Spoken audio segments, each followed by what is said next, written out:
아, 주의 자녀 여러분 안녕하십니까? 주의 교회 김진현 목사입니다. 오늘은 우울증을 이기는 비결이다 하는 제목으로 함께 은혜를 나눠보기를 원합니다. 제 친구 중에 한 사람이 극심한 우울증을 앓다가 어느 날 치료가 되었습니다. 갑자기 치료된 이유를 물어봤더니 이 한 권의 책이 원인이 되었습니다. 우리나라에서 가장 존경받았던 옥하는 목사님의 추모집입니다.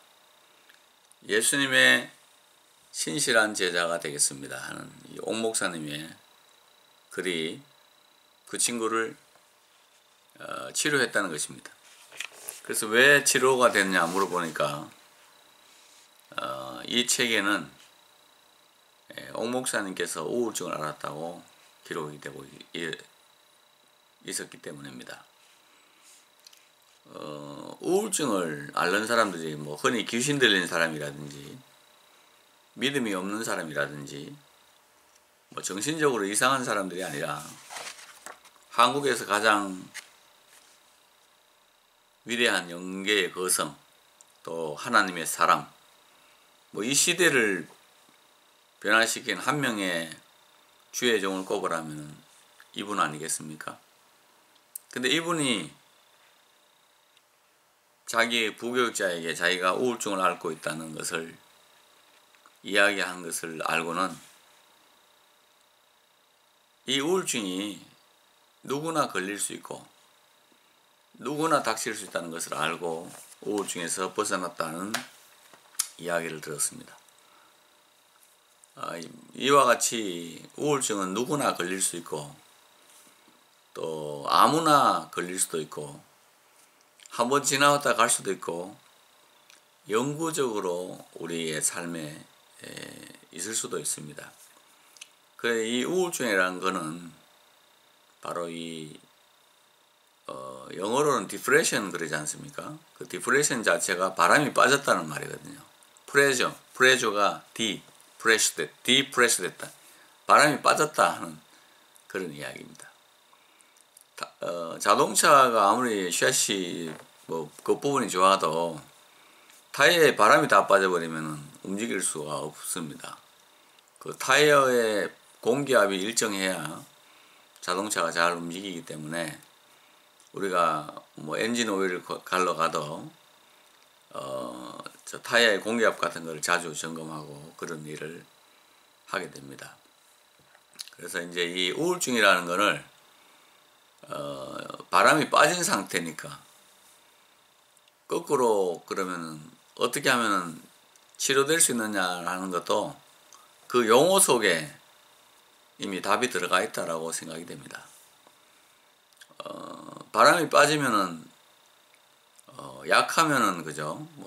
타이어를 그냥 바람을 다시 넣든지 아니면 그 타이어가 찢어졌으면은 그 타이어를 교체를 하든지 타이어의 못이 박혀 있으면 또 그걸 빼내고 그 부분을 떼우든지 해서 바람에 빠진 원인을 첫째 알아야 되고 또 빠진 부분을 채워놓으면 되기 때문에 우울증이 그렇게 만성적이고 치료 불가능한 병이다 이렇게는 우리가 여길 필요가 없겠습니다. 그러면은 바람을 넣는 방법은 뭐냐? 사람의 몸을 이렇게 보시면 우울증을 치료하는 첫 번째 방법은 콧바람을 넣는 거죠.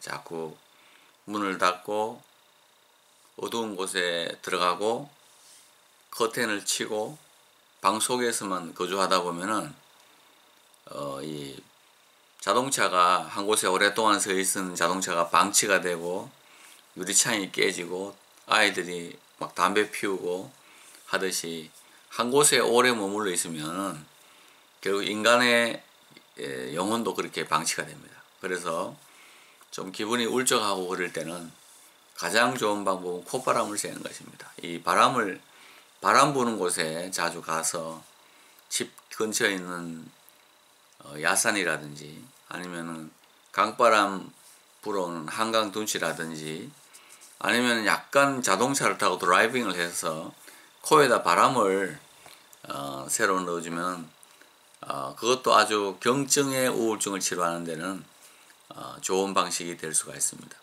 바람을 뭐 이렇게 쭉 코에만 넣어줘도 사람의 기분이 전환되고 또 삶도 새로워지고 그렇습니다. 또 이 바람을 통해서 바람을 맞다가 보면은 우울증 걸리면 눈물이 자꾸 나거든요. 근데 이 바람이 불면은 눈물이 마르고 또 바람이 눈물을 말려주고 그러면 이 바람이 하나님께서 보내주시는 내 아버지의 손길이라는 걸 깨닫는 순간에 약간 더 기분이 좋아질 수 있기 때문에 첫째는 콧바람이고요.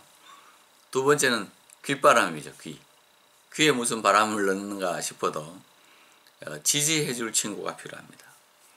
내 마음을 알아주고 내하고 이야기를 터놓고 할 수 있는 분들이 좋겠습니다. 전문가도 좋고 뭐 의사 선생님도 좋고 상담을 자주 하는 것이 좋습니다.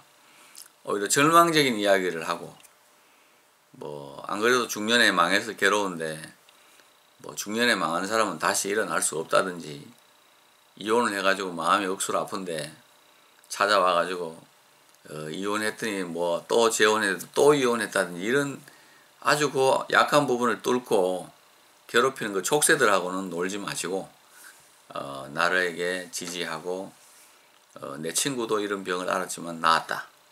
또 극심한 우울증을 걸렸다가도 치료된 사람들이 많다. 이런 것들을 통해서 마음을 새롭게 할 필요가 있습니다.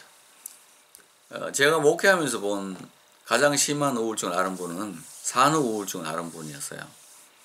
우울증이 너무 심하게 와가지고 뭐 움직이지도 못하고 자녀들에게 젖을 먹이지도 못하고 우유도 먹이지 못하고 완전 방치한 상태로 키웠습니다. 근데 그 자녀들이 지금은 뭐 중학생, 초등학생 되면서 내가 방치를 해놔도 그 아이들이 오히려 막 부모를 위로하고 격려하고 이러면서 훌륭하게 성장해 가는 과정도 지금 보고 있습니다. 그 다음에 눈에도 바람을 집어넣는 게 좋습니다. 세 번째는 이 눈바람이라는 게 뭐냐면은 햇살을 보고 산책을 하는 것입니다. 우울증은 결국 마음에 빛이 없기 때문에 생기는 병이거든요. 뭐 내 삶에 회사가 망했다든지 뭐 암이 걸렸다든지 아니면 자녀가 말을 안 듣는다든지 남편이 바람을 피운다든지 내가 그동안은 빛으로 몰랐는데 빛을 잃어버리면서 생기는 그런 병이 우울증입니다. 그래서 햇살이 비치는 동안에 자주 산책을 하는 것, 눈에 빛을 넣어주는 것이 아주 중요한 우울증 치료의 과정이 되고 이거는 현재 과학적으로 증명이 되어 있지 않습니까?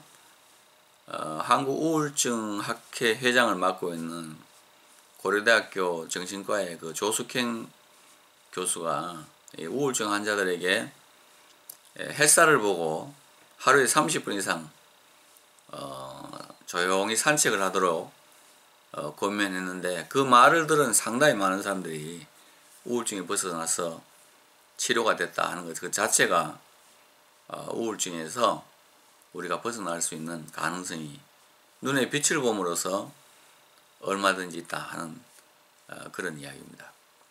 그리고 이제 이 우울증 걸렸을 때는 마지막으로는 예배에 열심하고 기도와 찬송, 성경 읽기를 하는 것이 좋습니다. 우울증은 가장 기본적으로는 노래를 잃어버린 병이거든요. 노래를 잃어버린 거예요. 그러면 유대인들이 그 정신과학에 보면은 우울증 환자에게 묻는 첫 번째 이야기가 언제 노래를 잃어버렸느냐. When did you lose the song? 그럼 언제는 노래를 잃어버렸냐는 게 1번입니다. 그러니까 노래를 찬송하면 회복되고 또 말씀은 비치고 기도하면 하나님께서 딸아 내가 너를 사랑한다 이렇게 축복도 하시고 그런 거 아니겠어요? 채자실이나 오살리 기도원의 최자실 권사나 아니면 저 옛날에 대한수도원 했던 정진 원장 같은 경우는 둘 다 남편이 바람을 피우는 바람에 목메달로 자살을 하러 갔다가 하나님을 만나고 한 시대를 이끄는 여종이 되었습니다. 그들이 들은 음성은 같습니다. 딸아 내가 너를 사랑한다는 것입니다. 그런 음성들도 있고 하니까 땅에서는 여러 가지 음성이 있지만요. 하나님의 영원한 음성이 여러분 기다리고 있습니다. 오늘은 우울증을 치료하는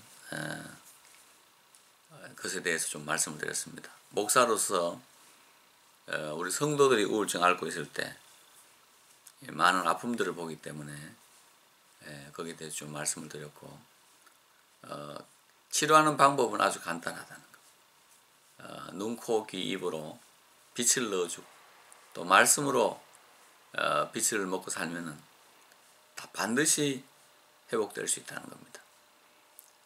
버려진 차처럼 한 곳에 앉아서 방치된 인생을 살지 말고 오늘부터 산책도 하고 눈에 빛도 넣고 하나님 말씀을 통해서 귀에 생명의 음성도 듣고 마음도 말씀을 통해서 깊이 하나님을 의지하고 또 낫는 기간 동안엔 약도 열심히 먹고 약 먹는 거 가지고 우울증 걸릴 필요는 없고 약도 열심히 먹고 해서 꼭 치료되시고 하나님께 영광 돌리는 귀한 자녀들이 되시기를 축복합니다. 다음 이 시간에 뵙겠습니다. 감사합니다.